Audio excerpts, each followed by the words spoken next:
Alright, good morning night sa inyong lahat mga kapatid. JDB uli ang inyong abang lingkod. Pag-usapan natin ngayon ito pong 17 DDS sa Qatar. Abay, pinalaya na po. Yehey! Ano, naalala nyo, di ba? Samot-sari na ho yung fake news na nagdaan dito sa issue na to na kesyo ito ay nagrally, di ba? Nung birthday ni dating Pangulong Duterte, kahit na alam nila na ipinagbabawal nga raw ng bansang Qatar, yes, ganun, alam ko ibang mga estado rin dyan eh.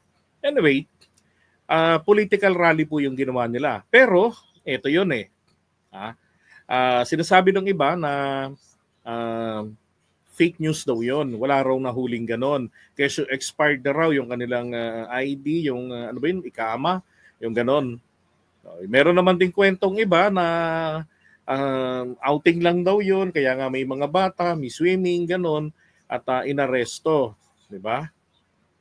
Tapos meron pang isa ko nabasa naman, nakipagsabwatan daw ang Philippine government sa Qatari government na sila arestuhin, na may utos daw ang gobyerno ng Pilipinas. Diba? So, with all this inconsistencies nila ng mga DDS, dahil labis-labis pong kahihiyan nito, kung tutuusin, lumitaw silang mga TAN-GA. Alam na nilang bawal, ginawa pa rin nila, pinagpipilitan pa rin nilang gawin doon. So, anong nangyari? Nagka-arestuhan na nga po, hindi ho ba? So, etong nabalita na sila ay mapapatawan ng parusa na maximum naman po yung amount ng penalty. Kasi sinadya nila pwedeng i-maximum yun na babayaran nila 50,000 Qatari riyal. Ang halaga noon almost 800,000 kada isa. Diba? Tapos magkakaroon pa rin naman ng investigation. May kulong pa yan. Na 3 taon maximum din. From 6 months maximum to maximum ng 3 years. Ganon. Tapos deportation. Sinasabi ng iba na baka naman po pwede na magpiyansa sila, ganon, o maarbor, di ba? Kaya lang, based on history, ang Qatar, they don't bend their rules. Di ba? Now, eto na po. This is just a recap, yung mga nangyari yung nakaraan. Etong government natin, on the day 1, di ba, si Arnel Ignacio, nagalit na, nagsalita sa kanila. So, sabihin pa nila, fake news yun. Ba't nag-react si Arnel kung hindi verified yung info? Di ba? Tapos, ang Department of Migrant Workers natin, naasikaso sila tulungan. Nangyari nag-assign na rin ng mga abogado na hahawak sa asunto nila. And then ang pinaka magandang nangyari dito, on the day 1, sinabi na nga nung natin, alam ko DFA yun, na gadaanin nila ito, gamitin nila. Kapag sinabi po kasing Department of Foreign Affairs, ang mangyayari rito, papairalin po rito ang diplomatic influence. Okay? Yung magandang magandang relasyon, gagamitin 'yan. Kumbaga nga diplomasya. So if they don't bend the rules, 'di ba? Based on history, baka sakali because of the good standing of that relationship between both countries, baka naman po pwede while pending investigation. So yun ho yung nangyari, napalaya. Kasi kamakailan po si Roque na nawagan na, kayo naman mga Qatari authorities, huwag naman kayo masyadong mainit sa mga Pilipino. They just want to express lang naman their love to President Duterte. Diba? I'm just paraphrasing. Ganun yung sinasabi, yun ang tema ni Harry Roque. Wag naman kayo masyadong mahigpit sa kanila.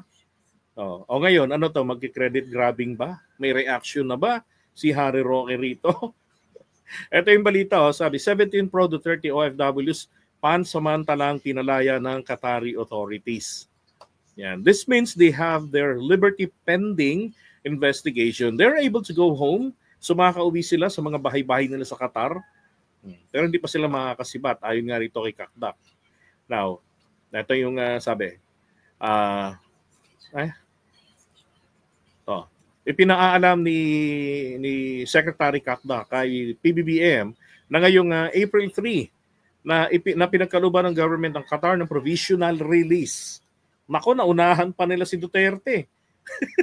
Yung interim release niya wala pa rin, di ba? Hindi pa yata na ipafile eh. Sabi, now, going back, sabi, ang 17 Pinoy na unang inaresto dahil sa illegal na pagtitipon sa naturang Arab country kasabay ng pagdiriwang ng ika-80 kaarawan ni Diggs noong March 28. And then, sa isang press conference sa Malacanang, sinabi ni Kakdak na unang pinalaya ang mga lalaking Pinoy dakong 2:30 ng madaling araw bago sumunod ang mga kababaihan na bandang 4 ng madaling araw Qatar time. Aba, ibang klase rin naman sila, no? Yun din na ano ko yung oras, di ba tayo usually magpapalaya pagka araw eh, during office hours. Ito, madaling araw. Bakit kaya? I have no idea. Tapos, anya, patuloy pa rin ang investigasyon laban sa 17 Pinoy na Qatari authorities dahil sa isinasagawang pagtitipon na walang kaukulang authorization. Yun nga po isang kasalanan nila ron. Wala silang permit to rally. Pangalawa, hindi po kasi sila pwedeng makakuha ng permit to rally because politika po ang nature ng kanilang irararasis bomba sa Qatar. Kaya siguro hindi na rin sila nag-attempt na kumuha. But they have violated 2 laws dyan po sa Qatar. Now, sabi, we report today that based on the President's directive, we were able to secure the immediate release of the 17 Pinoys. Pinagkalooban din ng gobyernong Marcos sa mga Pinoy ng legal assistance bagamat wala pang kasong inihain laban sa kanila sa Qatar ayon sa opisyal. Diba? Inimbestigahan pa lang eh. Tapos langya, kayo tawagin na bangag. Diba? Tinawag yung Pangulo ng 3 taon halos ng bangag. Ngayon, Duterte, Marcos resign nung nahuli kayo ng mga pulis o ng otoridad diyan sa Qatar. Help me. I'm a Filipino. Chagris na yan. Dapat nung hinuli kayo, tinanggi nyo kayo yung mga Pilipino. Sinabi nyo na dapat kayo ay mga foreign germs. Kayo mga citizen yung mga walang pagkamamamayan. Okay? Wala kayong citizenship. Dapat ganon. Ang birang buhay ito. Mabigat, di ba? Yung mga kalahi yung DDS dito, pabigat na sa fake news dito sa Pilipinas, kayo namang nandyan, pabigat pa kayo sa gobyerno.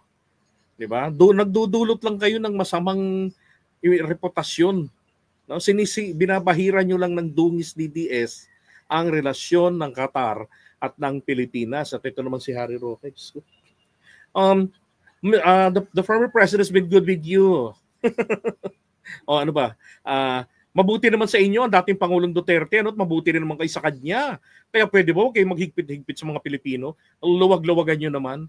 Nako po, Harry Roque, ano to? Kasing luwag lang ng kokote mo. Ang mga taga-Qatar. Oh my God! Harry Roque.